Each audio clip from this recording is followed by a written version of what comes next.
After you finish coughing on your palms, some of you would not even remember to wash your hands because, like I said, you did not remember, you forgot, or you did not know that you were supposed to wash your hands. So you go ahead and shake somebody, open doors, touch surfaces, and then you now be spreading infection from yourself to other people. It's not good. Stop it.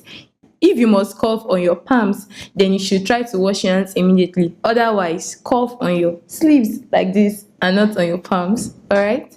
Don't spread infections to people.